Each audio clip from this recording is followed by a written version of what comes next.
Välkomna hit till årets tillkännagivande av Nobelpriset i litteratur. I'd like to welcome you to the announcement of the Nobel Prize laureate in literature for the year 2023. We're now waiting for the clock to strike 1. Then Permanent Secretary of the Academy, Professor Mats Malm, will announce the Nobel Prize laureate in literature this year. Then the chair of the Nobel Committee, Professor Anders Olsson, will present the Nobel laureate and his or her authorship. After the presentation, Professor Olsson and committee member Anne Svärd will be available for short interviews, and they will take your questions individually according to this list I have. A biography and several works by the laureate will be displayed on the table behind you on my right hand. And finally, please make sure to mute your phones. Thank you.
Varmt välkomna till Svenska Akademin.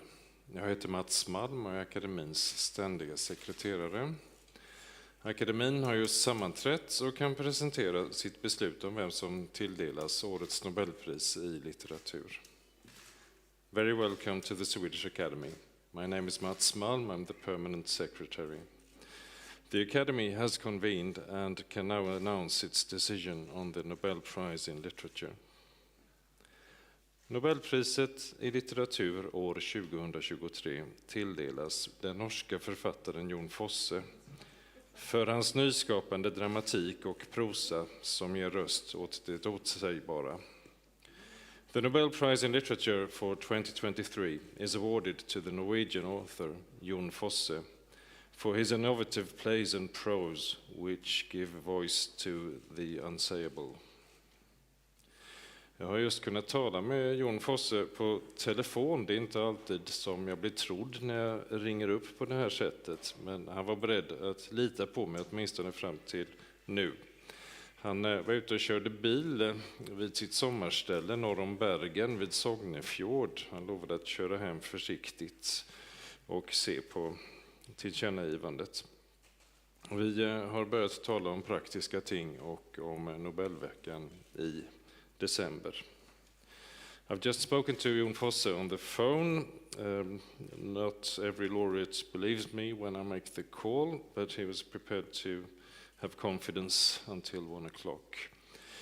He was driving on the countryside at Sognefjord, north of Bergen in Norway, and we had the opportunity to start speaking about practical matters and the Nobel Week in December. Jag lämnar nu ordet till Nobelkommitténs ordförande Anders Olsson som kommer att berätta om pristagaren. Därefter kommer han och Nobelkommittéledamoten Anne Svärd att svara på frågor i individuella intervjuer. I now give the floor to Anders Olsson, chair of the Nobel Committee. He will present the laureate, and after that, he and member of the Nobel Committee, Anne Svärd, will answer questions in individual interviews. Thank you.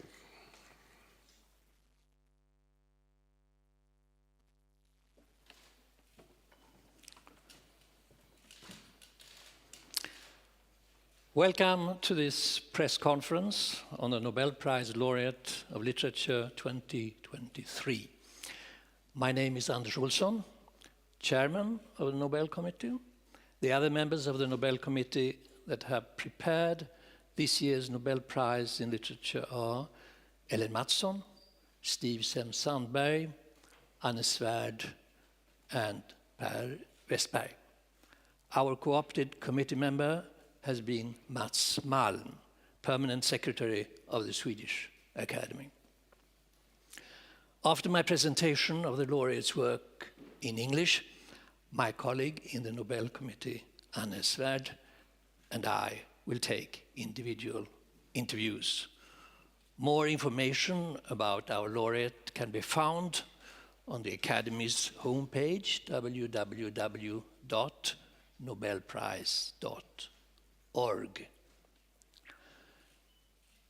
This year's Nobel laureate in literature, the Norwegian writer Jon Fosse, was born in 1959 in Haugesund on the Norwegian west coast. His huge oeuvre, spanning a variety of genres, comprises around 40 plays and a wealth of novels, poetry, collections, essays, children's books, and translations. While he is one of the most recognized and widely performed playwrights of our time, he has also been acclaimed for his novels, narratives, and poetry. Resembling his great precursor in nynorsk literature, Tarjei Vesaas, Fosse blends a rootedness in the language and nature of his Norwegian background with artistic techniques in the wake of modernism. Samuel Beckett, Thomas Bernhardt, and Georg Trakl are some of his Wahlverwandtschaften. Fosse's international breakthrough as a playwright was Claude Régis' 1998 Paris production of his first and much performed play, Någon kjem til å komme, or in English, Someone is Going to Come. Even in this early piece, with its themes and of fearful anticipation and crippling jealousy, Fosse's singularity is fully evident. In his radical reduction of language and dramatic action, he exposes human anxiety and ambivalence at its core. Other major achievements in his dramatic work are Namnet, Draum om hösten, and Dödsvariationer. In English, The Name, Dream of Autumn, and Death Variations. It is through his ability to evoke man's loss of orientation and how this paradoxically can provide access to a deeper experience close to divinity that Fosse has come to be regarded as an innovator not only in contemporary theatre. Fosse's magnum opus in prose is his septology in 3 books, completed in 2021, a 1,250-page monologue in which an elderly artist speaks to himself as another person. In English, the titles are The Other Name, I Is Another, and A New Name. The work progresses seemingly endlessly and without sentence breaks, but is formally held together by recurring themes and ritual gestures of prayer in a time span of 7 days. The first section of the novel addresses the painting that Asle, the narrator, has been unable to complete, but which is nevertheless dearest to him. This depicts 2 strokes, one purple and the other brown, in the form of a diagonal cross. It is as if this opening phrase draws together the different time layers of the work into a single infinite present. The painted cross also indicates the dominant doppelganger motif of the novel, Asle speaking with Asle at the moment of death. The septology is a major work, being at the same time Asle's attempt at reconciliation with his own fate, an elegy to his dead wife, and a Künstlerroman dealing with his own career as a painter. Fosse's sensitive language, which probes the limits of words, reveals the closeness of his relationship with poetry. This is obvious even in his first poetry collection, Engel med vatten I ögonen, from 1986, and in the recent edition of his collected lyrical works, Dikt I samling. Interestingly, Fosse has in recent years added to his long list of translations into nynorsk 2 modern lyrical classics, Georg Trakls Sebastian I Traum, 2019, and Rainer Maria Rilke's Duino Elegier. Thank you very much for coming here, and now I will start the individual interviews with my colleague, Anne Svärd. Thank you.